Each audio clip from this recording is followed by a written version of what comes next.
Hello students, today we will going to I am going to teach a new topic. That one is overloading method. Overloading of methods. We know actually methods are what thing? Actually we know about the methods. Methods are the things mainly which can be methods are the things, actually they are the functions. We have come to know about it, that methods are the functions. Actually what we have studied beforehand. So methods are nothing. Some mistakes is going on. Okay, methods are actually means the functions. So these are the actually the functions. So from here we can able to understand that these are the functions. Okay, which we call in functions in C, but methods in Java. It is termed as Java. So we will just see. We will just able to see. Let me make it little smaller. So mainly the within a class, what will be the thing? Two or more methods within the class, same class shares the same name. Means the name of the methods will be same. So we come to the conclusion that the names of methods will be will be same. Okay. So this is the first thing which I want to say. Names of the methods will be same or functions will be same, but the thing is that they are called overloaded only when the number of parameters are different. This one I have not written here. Let me write here. So number of parameters are different, types of arguments are different. So all these things must be different. So this one is also different types of arguments. I am coming to the conclusion. I will show you in an example, then you can able to understand. First let me explain it. So now thereafter we have the order of parameters are also different. So all these things are different. So the thing is that only the name of the methods are same. The thing is that only the same, but they are different in number of parameters, type of parameters and order of parameters. Okay. So now let me see an example to have and this procedure is called method overloading. First is called the methods are called overloaded, and this one is called so the total thing thereafter it is called method overloaded, and the procedure is called method overloading. This method overloading is also an example of polymorphism. Actually this is an example of polymorphism also. Okay, polymorphism. So polymorphism we have discussed, and this one is a compile time polymorphism. Among them one part is this polymorphism. Among one compile time and runtime polymorphism, an example of compile time polymorphism is actually this method overloading. Okay, so this method overloading is an example of a compile time polymorphism. Okay, so now let me skip to that one. So first go to the example. Overload class is there named as overload, and we have a function named test.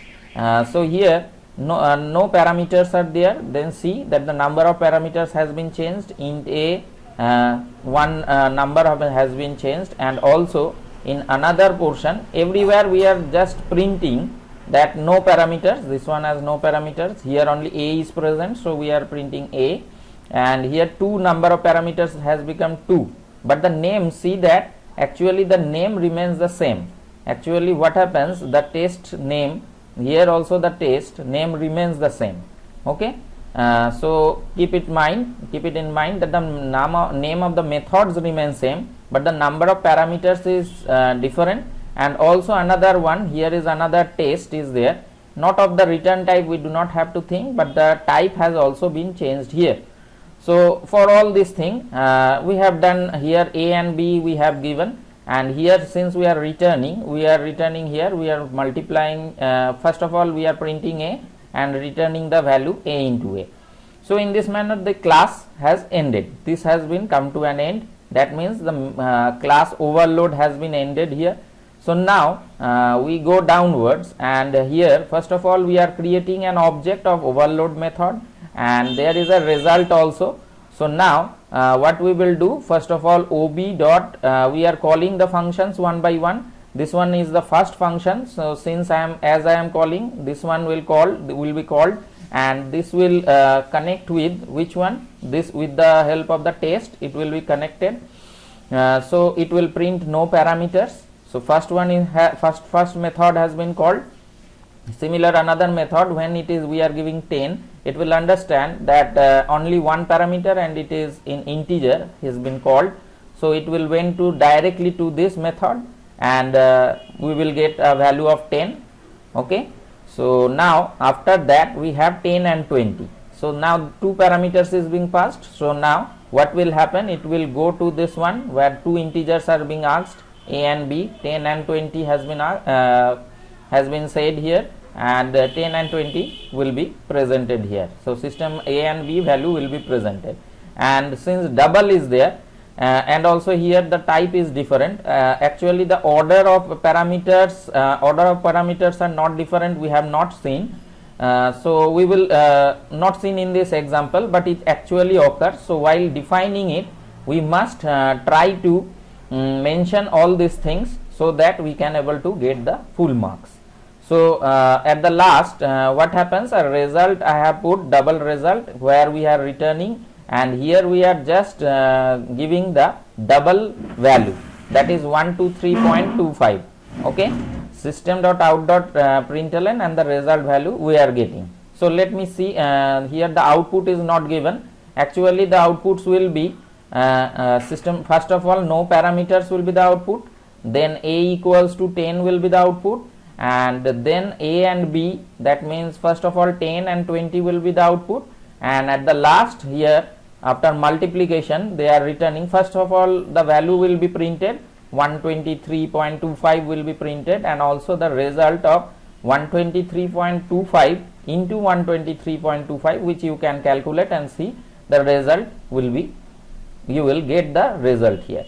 So this will also be done in the practical, and very easy program. So many types of programs are done with the help of method overloading. So what is the usefulness of this method overloading? Why we are using this method overloading? Why we are making this thing critical? So this is a method overloading is a feature present in C++ also, and as well as in Java also, mainly in the object oriented programming. So the usefulness of this function is mainly, the thing is that whenever the user he or she can call any of the functions, means any with giving he must not have to think that he has to find out area. Consider he has to find out about the area, but he do not know how to calculate it. Okay, calculate area for a circle, rectangle, cube, and so on. Okay, so but the area function is same. He do not know, he or she do not know about that whose area has to be find out. So he or she may have to find out about the area of a circle, area of a rectangle, and area of a cube. So in this manner we have to find the area. If we try to calculate this area, then how we can do it? Name will be method name. I am not writing, I am just writing a pseudo code of it. So first of all, if I am finding about an circle, at that time I am giving double R is presenting here, only a double R is presenting here, area. Then if I want to find out the means what I call rectangle, at that time int a l and comma int b may be present here. Okay, length and breadth may present here. If of a cube or square, if I think of a square, then only int l we may pass, since the number of parameters are same. So here we can calculate with the help of pi r square. Okay, the formula, and here length into breadth we can calculate, but the thing here length into length. So this is one, this one is for the square, and this one is for the rectangle. Just an idea I am giving here, rectangle, and this one is for the circle. So the programmer does not know what the user will send. So for that reason it is useful very much that all type of things they have already created, so that they can take advantage of these things. So whatever parameters, if we think of that he will pass the radius, then he will get the radius and find out the area of a circle. If you want to find the area of a rectangle, then he will pass that length and breadth, means the function calling will be in the similar method. And when he want to find out about the area of a square, only one length, only one side he can send. Actually here length into length, actually I have made a mistake, this one will be length into length. Okay, so in this manner, for many other things such as absolute value, then fabs value and all those things, long integer, absolute and all those things, we need the support of method overloading. So I think this will make much more easier, the calculation will become, calculating area become easier. So and also Java also support the polymorphism. So for all these features we can able to see. So two programs you have to do, one is given here and another one is you have to find out the area. So that one will be given by your teachers. Okay, and if any problem faced, then I will discuss about it. So for today's lecture, only this method overloading. You go through the video, if any problem, then you can comment in it and can ask me also.